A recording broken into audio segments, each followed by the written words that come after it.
सही मार्ग बताने के लिए परम पूज्य गुरु जी के पास लाना चाहिए। ऐसी कई प्रकार की विसंगतियां आ रही है, समाज को तोड़ने के लिए, समाज को बिखेरने के लिए, सनातन से हमारे समाज को अलग करने के लिए। तो ऐसे लोगों से हमको सतर्क रहना पड़ेगा। बहुत सारी बातें आपको कई एक कथा के रूप में, लघु कथा के रूप में हमारे वक्ताओं ने बताई है, लेकिन हमको दो चीजों का ध्यान रखना है। जब राजनीति आती है तो सभी लोग राम नाम के काम पर लग जाते हैं, लेकिन 4 साल तक हमको राम नाम का विरोध करने में लगा देते हैं। तो ऐसे लोगों को भी और ऐसे जनप्रतिनिधियों को भी जवाब देना पड़ेगा हमको। उसके लिए हमको जन जन और घर घर जाकर बताना पड़ेगा कि हमारे पूर्वजों की जो संस्कृति है, हमारी जो परंपरा है, हमारी जो पहचान है, वो हमको कायम रखना है। और वो कायम रखेंगे तभी तो। हमारे वास्केल साहब जी बता रहे थे कि हमको आरक्षण का लाभ मिला है तो हमारे नामों से नहीं मिला है। जो लाभ मिला है वो हमारी संस्कृति, परंपरा, हमारी सभ्यता, उसके कारण मिला है। अगर हम हमारी संस्कृति को छोड़ देंगे और अन्य धर्मों में परिवर्तन हो जाएंगे तो वो कभी आदिवासी नहीं कहलाएगा। और भारत का आदिवासी आदिकाल का वासी होता है, जिसकी कोई गणना नहीं होती है। सनातन का मतलब अनंत, जिसका ना अंत है ना शुरुआत हुई, ऐसा काल है। उसके साथ में हमको सनातन संस्कृति की परंपराओं के साथ चलना पड़ेगा। कई लोग हमको प्रकृति पूजा के नाम से अलग कर रहे हैं। कोई लोग बोलते हैं कि हम प्रकृति पूजक हैं और ये मूर्ति पूजा नहीं करना।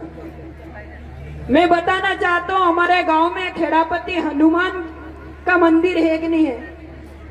हमारे प्रत्येक गांव में हनुमान जी का मंदिर है, लेकिन वो क्या कहेंगे कि नहीं, हमको मूर्ति पूजा नहीं करना है, हम आदिवासी हैं इसलिए हम प्रकृति पूजा है।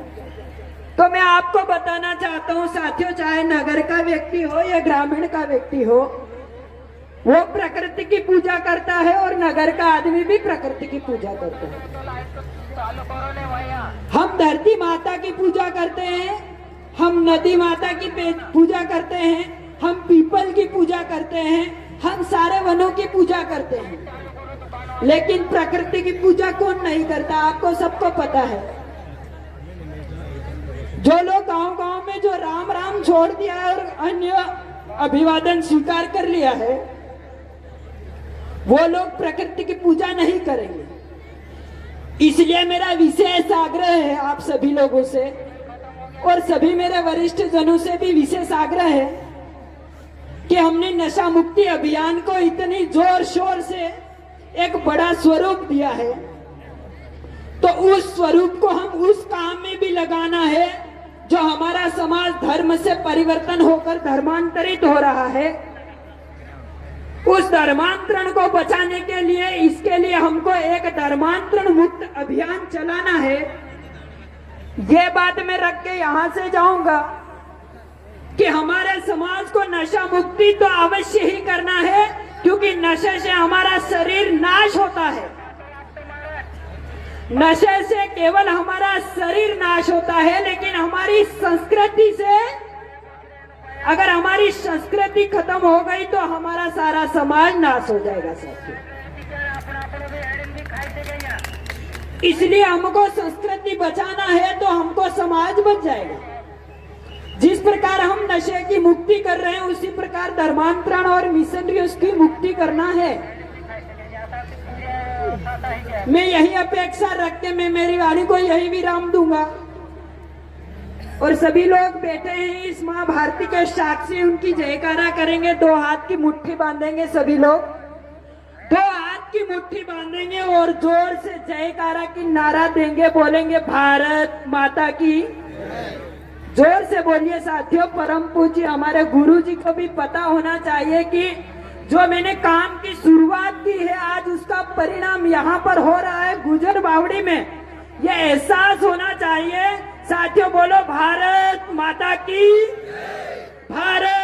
माता की, भारत माता की, परम पूज्य महाराज की, परम पूज्य महाराज की। जय हिंद, जय भारत, धन्यवाद, जय श्री